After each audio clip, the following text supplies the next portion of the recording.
Dear Esther, the gulls do not land here anymore. I've noticed that this year they seem to shun the place. Maybe it's the depletion of the fishing stock driving them away. Perhaps it's me.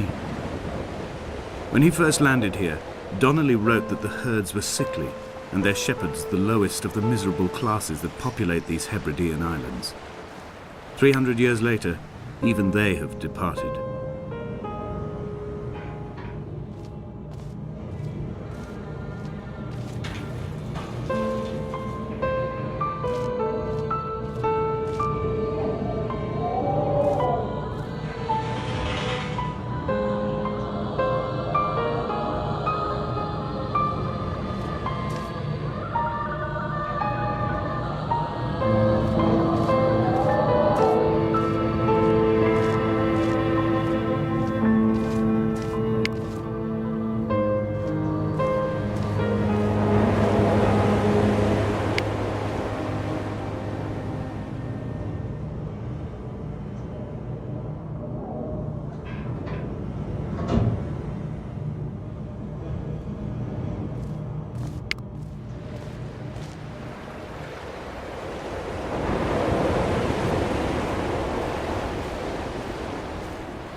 Donnelly reported the legend of the hermit, a holy man who sought solitude in its most pure form. Allegedly, he rode here from the mainland in a boat without a bottom, so all the creatures of the sea could rise at night to converse with him. How disappointed he must have been with their chatter.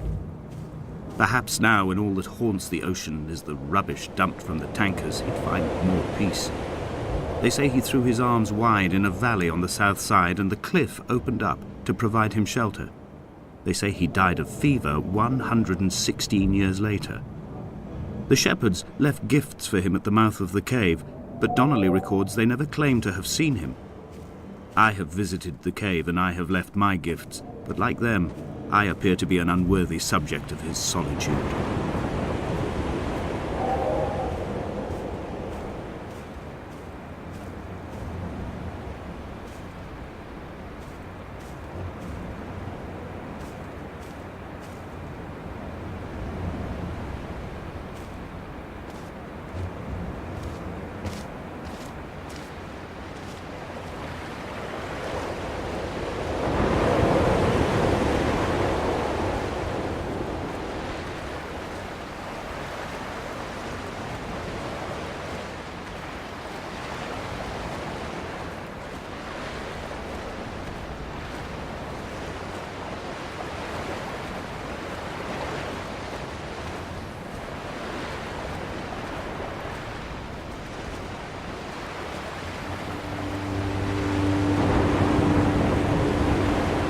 Those islands in the distance, I am sure, are nothing more than relics of another time, sleeping giants, somnambulist gods laid down for a final dreaming.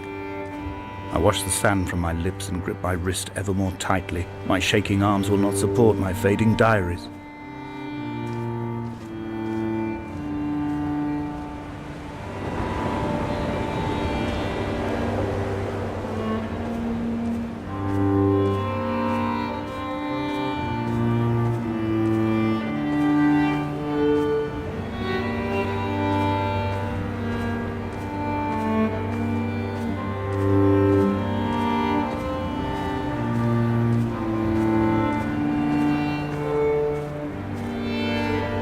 A wonderful sight. The moon cresting the junction between the cliff path and the stone circle. It cast a shadow of the ridge across the beach, all the world as if you had signed your name in untidy handwriting.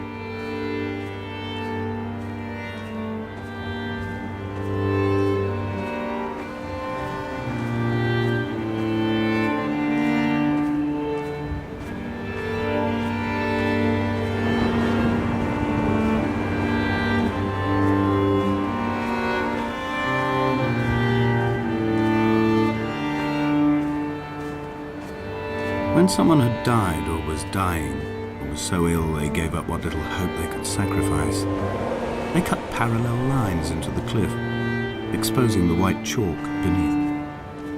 You could see them from the mainland or the fishing boat, and know to send aid or impose a cordon of protection, and wait a generation until whatever pestilence stalked the cliff paths died along with its hosts. My lines are just for this, to keep any would-be rescuers at bay. The infection is not simply of the flesh.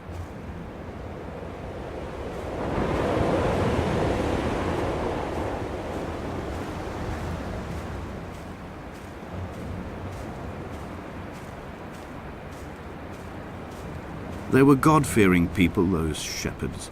There was no love in the relationship. Donnelly tells me that they had one Bible that was passed around in strict rotation. It was stolen by a visiting monk in 1776, 2 years before the island was abandoned altogether. In the interim, I wonder, did they assign chapter and verse to the stones and grasses, marking the geography with a superimposed significance, that they could actually walk the Bible and inhabit its contradiction?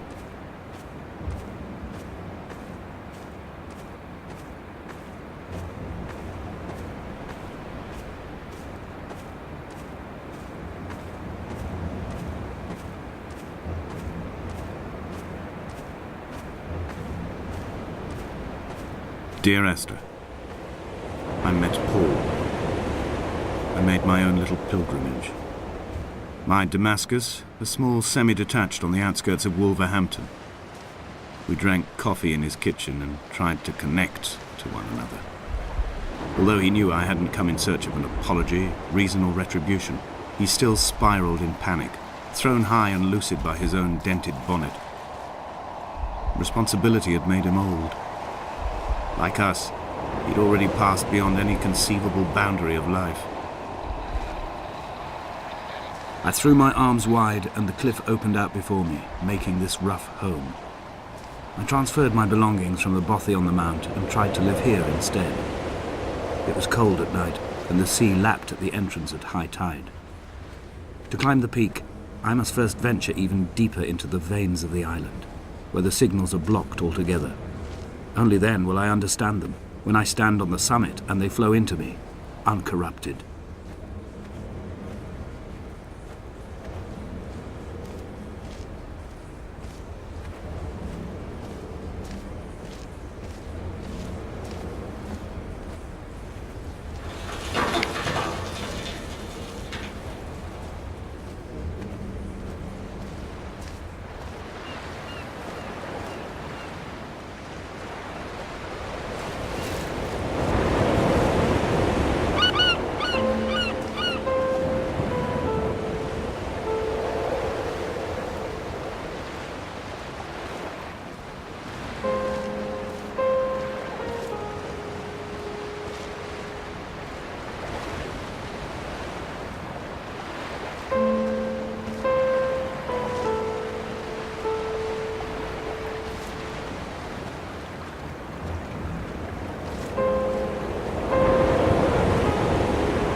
The vegetation here has fossilized from the roots up. To think they once grazed animals here, the remnants of occupation being evidence to that. It is all sick to death. The water is too polluted for the fish, the sky is too thin for the birds, and the soil is cut with the bones of hermits and shepherds. I've heard it said that human ashes make great fertilizer, that we could sow a forest from all that is left of your hips and ribcage, with enough left over to thicken the air and repopulate the bay.